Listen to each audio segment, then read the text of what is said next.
Please join me in reading the words for the chalice lighting, which are on the screen or in your program. This beloved flame is our symbol of the light that shines all around us, slipping into us, past our barriers and shields. It is the light that shines from inside of us, glimmering and twinkling, radiating out, whether or not we can see it or feel it. The chalice holds the symbol of shared light steadfastly, just as we hold and share all that is dear to us, the life, the breath, the love that connects us all. And thank you for such a warm welcome this past week. It's been both warm and warm, so. Our call to worship this morning is adapted from the Reverend Kirk Lodeman Copeland. We are called to gather together in worship as a beloved community. We are called this morning to set aside distractions and anxieties that we may touch deeper springs and be renewed. We are called to seek and share comfort for the hurts that afflict. We are called to desire more love, more justice, and life more abundant. We are called to truth, to mercy, to humility, to courage. Let us answer this call with the yes of our lives. Come, let us worship together. And would you please rise in body or spirit as we join in our opening hymn, Leases? The picture just isn't the same, is it? And no other piece will fit perfectly. In a way, we are all like those individual puzzle pieces as we come together in community, each bringing our own gifts, our own colors, our own quirks maybe, as together we make up a beautiful whole. As you took your seats today, hopefully you found a small bag with a crayon and 2 puzzle pieces in it. Is there anyone who doesn't have a bag? There are some up here in the front, so if you don't have a bag, you're welcome to come on up and grab one. Everybody got their bag? Okay, so today for our Message for All Ages time, we're going to quickly create 2 puzzle pieces that represent ourselves and what we bring to the community and what we bring to the world as a whole. What is it that makes you unique and is something that you have to offer the world? It can be a word, you can draw a quick symbol picture, and while we're drawing our pictures, Leslie's going to play a little short piece of music to inspire us.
This is a very artistic congregation.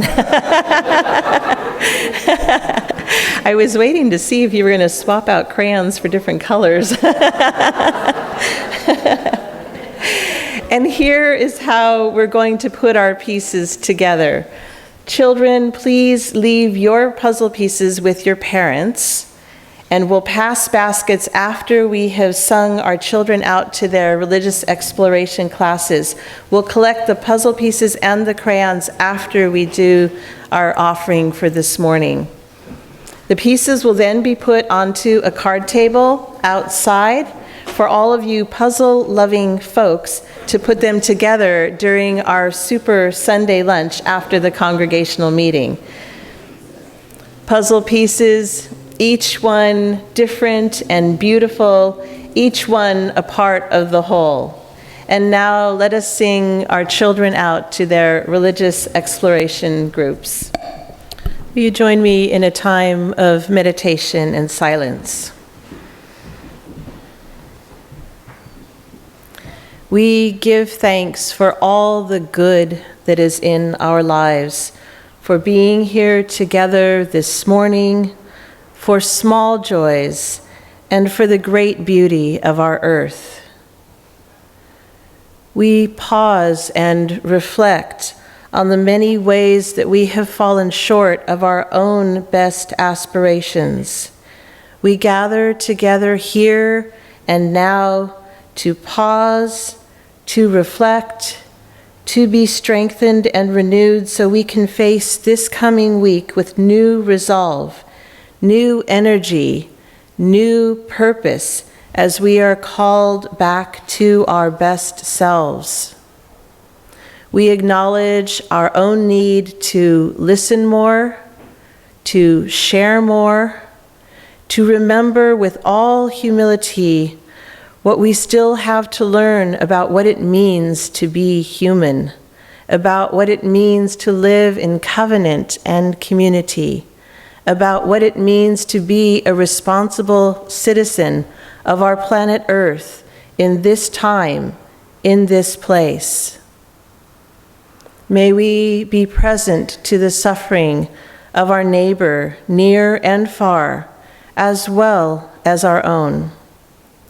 May we remember that we cannot be free if our neighbor is not free. May we seek not only wholeness in our own lives, but in the lives of others. In this sacred moment of quiet and of stillness, let us listen for that still, small voice within, speaking to us time and time again of hope and what is possible, speaking to us of what we seek in our lives and our world, and reminding us of all the ways things are connected and interdependent.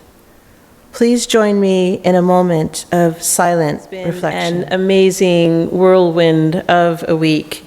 Meeting many of you this week in various ministry meetings, larger gatherings, smaller gatherings, one-on-one conversations. And throughout my time here, I have felt absolutely welcomed and at home. You are an incredible group of kind, dedicated, and thoughtful people that call Live Oak your spiritual home. There are other places that we all could be this morning, but I am convinced that coming together in this religious community is one of the most important, if not the most important, decision we can make for our own health and well-being and for the health and well-being of the world around us. We come to this faith community to breathe in peace as we offer each other love and support, and as we seek to grow a faith that brings each person closer to the holy in life and helps us grow our souls. That is part of our vision, our goal, and is in the very mission statement of this congregation. our generations join together to nurture spiritual growth and personal transformation. Sometimes this concept of joining together in love and community can be a hard one for us independent, free-thinking Unitarian Universalists. We come by our independent streak honestly, and it's a good trait in some instances.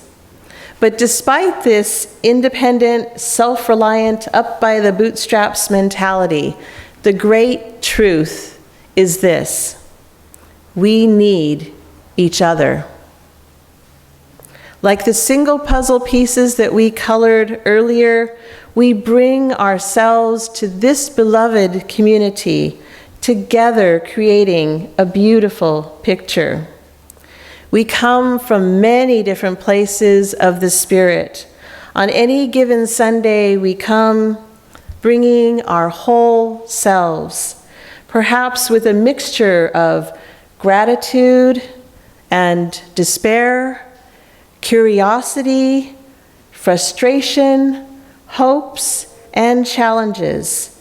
We come needing to be together, to sing, to sit for a moment in quiet, pondering our lives, to laugh, to hug, to welcome a new face, to see a familiar face, to be challenged, to be comforted, to hear something that might strike our heart and give us the strength to make it through another week, that might inspire us to reach deeper into ourselves or to reach out farther beyond ourselves.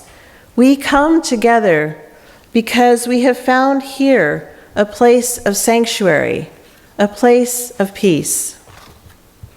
Elie Wiesel writes, "What then is sanctuary?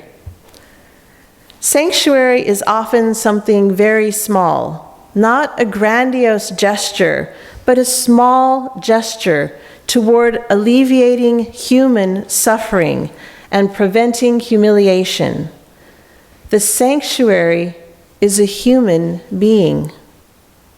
Sanctuary is a dream. And that is why you are here, and that is why I am here. We're here because of one another. We are, in truth, each other's shelter." Now, by sanctuary and community, I don't mean a place where we're blissfully free of troubles and conflicts. For better or for worse, conflict is part and parcel of our human existence. And indeed, constructive management of conflict can lead to positive change and growth. My understanding of breathing in peace, living in community, doesn't even mean a place where you or I will be happy all of the time.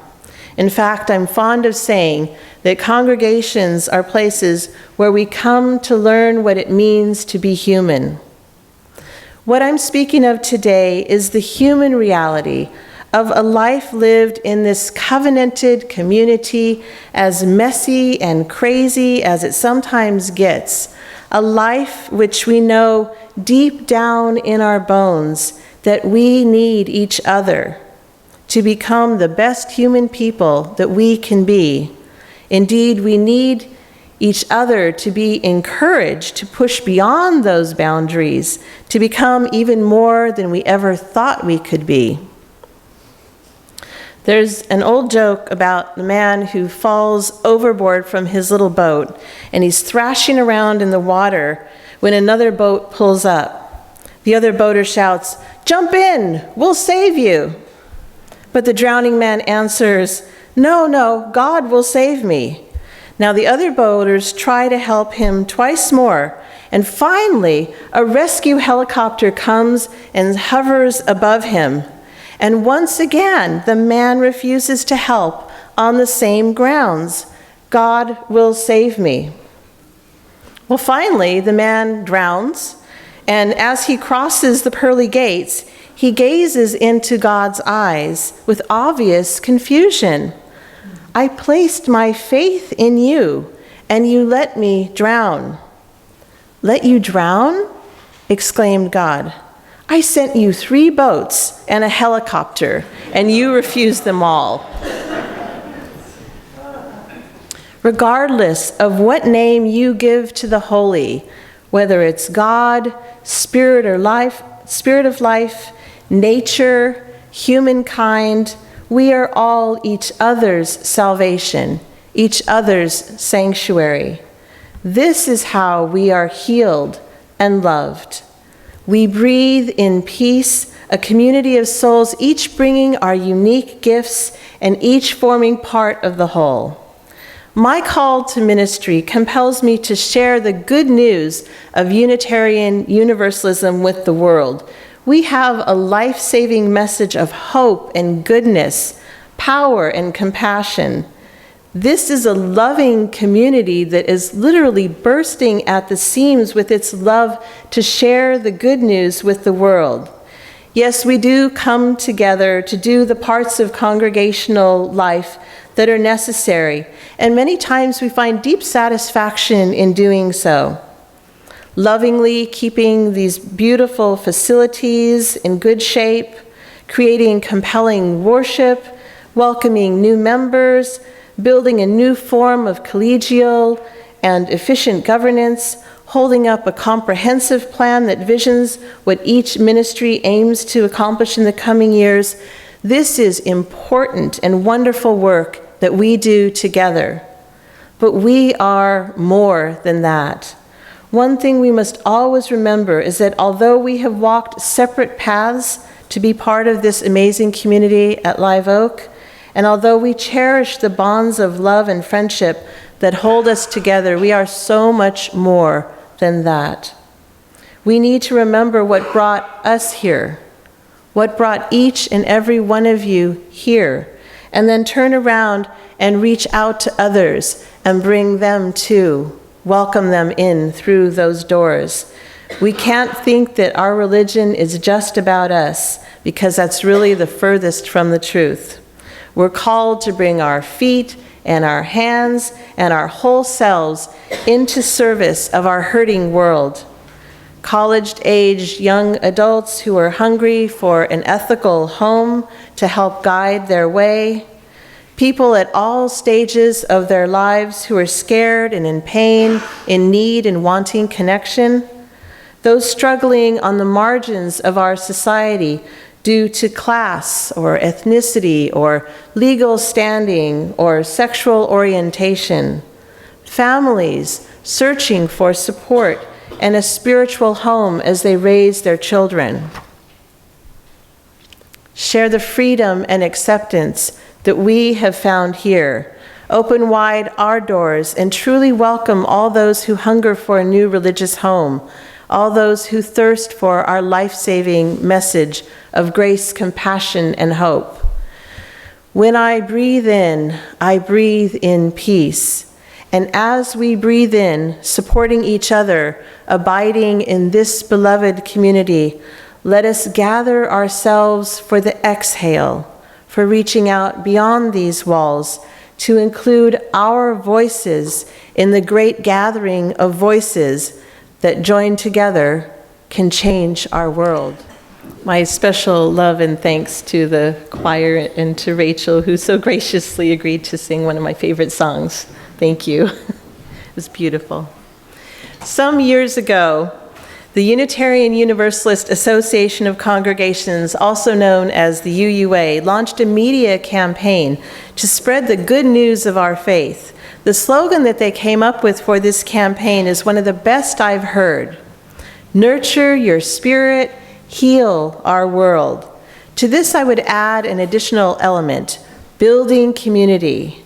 Nurture your spirit, build community, heal our world.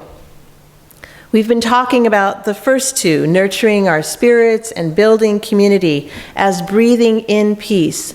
This last element the added element, building community, fits with both the in-breath and the out-breath. This beloved community serves as a bridge, as it both helps us grow as we breathe in peace and helps us grow as we breathe out love. but we can only hold our breaths for so long before it's time to exhale, to breathe out love. We need to take that third step, to exhale. We heal our world. Our Live Oak mission statement confirms this by saying, our generations join together to nurture spiritual growth and personal transformation, that we may be inspired to then transform the world with love, hope, compassion, and justice. But as wonderful as they sound, peace and love are not enough. Peace and love alone will not heal, unite, or transform our hearts or our society. Justice requires action and commitment and the courage to change not only ourselves, but our world as well. The contemporary African-American theologian and scholar Cornel West put it this way: justice is what love looks like in public. This is the kind of love that disrupts the status quo and challenges people to extend their compassion, bridging sometimes uncomfortable divides, weaving strength into the social fabric of our interdependence. This is how we build a more peaceful, loving, and just society, the beloved community. We call this our faith. It's a leap of the moral imagination. Woo, sorry, got my Italian going here.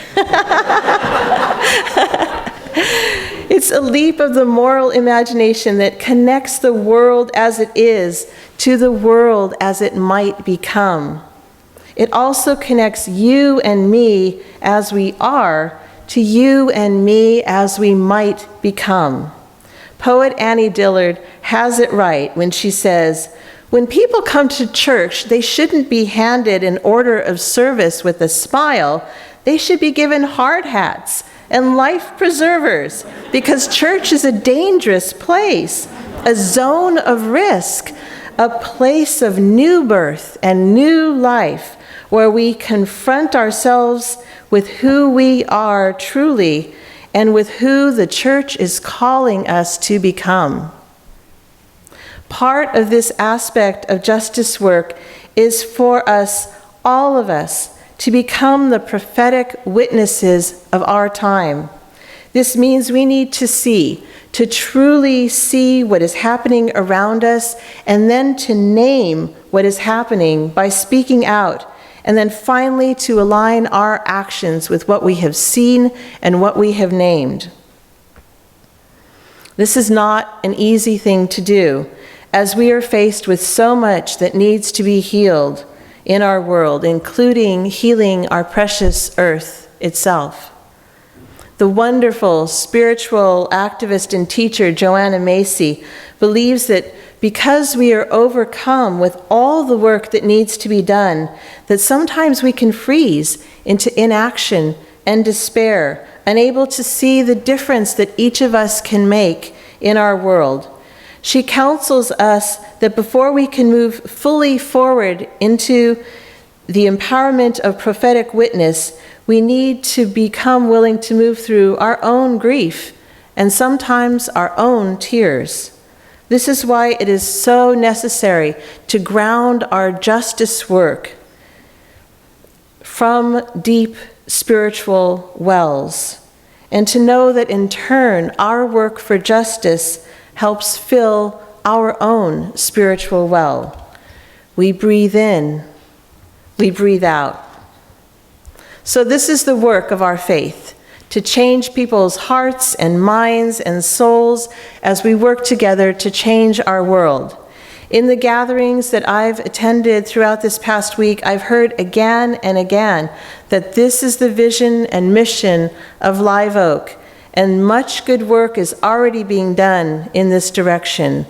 My ministry and the mission and vision of you, the gathered congregation of Live Oak, align perfectly in this vision. I see us as a congregation that engages in inspiring worship, that provides both sanctuary and a place of calm for the soul, and challenges us to become better people. I see us as a congregation that fosters the growth of fellowship and fun and connection, laughing and learning together. We need each other. We need unity in diversity and diversity in our unity. I see us as a congregation that reaches out to invite others to join us and then warmly welcomes and includes all who come through our doors, seeking a spiritual home, a sanctuary of peace, a place to grow souls. I see us as a congregation that supports the formation and growth in faith, people of all ages, and encourages the wonderful gift of multi-generational relationships. I see us as a congregation that is deeply relational and covenantal, open and trusting, that others also have the best interests of this community at heart as we move forward. I see us as a congregation reaching out beyond our walls and actively engaging in the needs of the day, providing comfort to those in pain, joining together to make love visible in our community through our work for justice, making the sound of all of our voices audible in the struggle to address the burning issues of our day. It is my hope that we as a congregation and minister always strive to go beyond the surface and forge real human connections with each other, especially from those who are different from us in some ways. May we always be brave enough to know our own truths and to speak our truths to power, and to work as allies to those who are disenfranchised or who have less power. And as we work together addressing all the oppressions, both individual and systemic, may we build a better world for all. Breathing in, we breathe in peace, we grow our souls, we build this congregation. Breathing out, we breathe out love and compassion. Bring your gifts to this community, to this world, as we unite as one people with the strength of one voice, together building a beloved community for all. Amen and blessed be. And join hands for our benediction.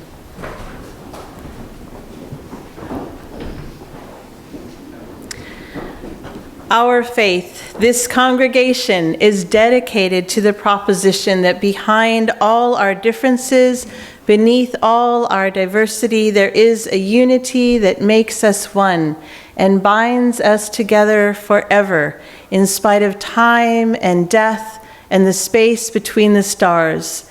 We pause in silent witness to that unity. And may the blessings of love be upon you, love's peace abide with you, and love's presence illuminate your heart, now and forevermore.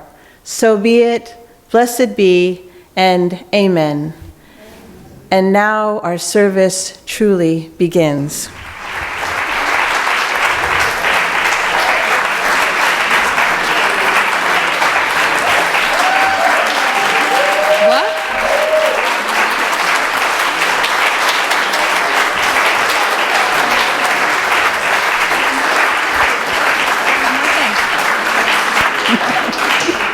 One more thing. When we would like to call Reverend Tamara now and have you sing to her, and we would like to come sing a song. I mean, with us. It's 3:46. If you want to call her and say